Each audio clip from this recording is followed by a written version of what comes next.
Well, we have our first alert days in effect here for that excessive heat and humidity. And yes, we're starting to feel very close to the triple digits in some case as the heat advisory for today goes into effect here over the next hour. And here's what we can expect as you head into the rest of the afternoon. By 3 o'clock, we're tracking that heat index up to about 104 here in the Quad Cities and looks to remain at the triple digits here through 7 o'clock this evening. Turn the page to Wednesday. As expected, we're going to get right back to the 80s and 90s, resulting in that heat index getting to about 100 around this time tomorrow morning. So as you head out here early on, you can tell that we have a couple of clouds now in the Quad Cities, but you head down near Burlington, we've cleared our skies.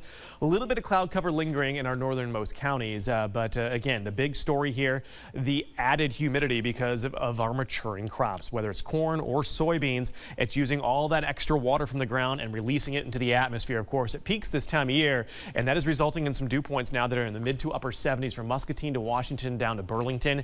That is in the extreme category. Again, this is much more typical of South Florida than it is of the Midwest, and that's why areas south of I-80 most favored for the triple digit heat index here over the next few hours. Already feeling like 94 there in Washington, 91 in Burlington. Now, clouds and radar show plenty of breaks in these clouds here today.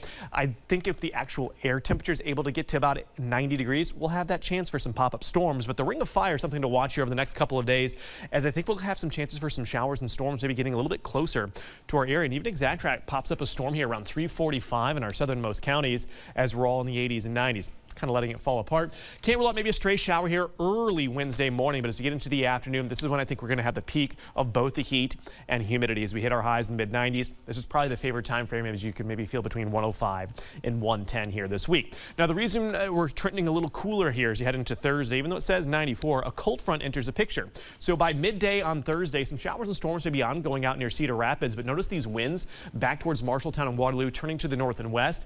This starts to get close to the Mississippi River here around 5 and 6 in the evening. That could give us our chances for some showers and rumbles of thunder, and then everything kind of clears out, and that sets the stage for a little bit of cool down here heading into the day on Friday. So for Wednesday specifically, storms setting up to our north and west. I'm not concerned about a severe weather threat.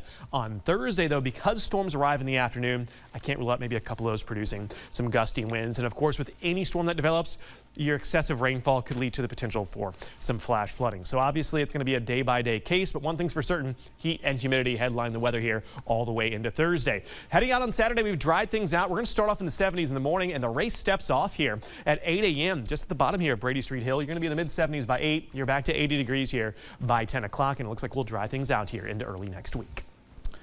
All right, so more 90s ahead. Yeah, Kevin, come on over. Come on over. We're talking trending, I know.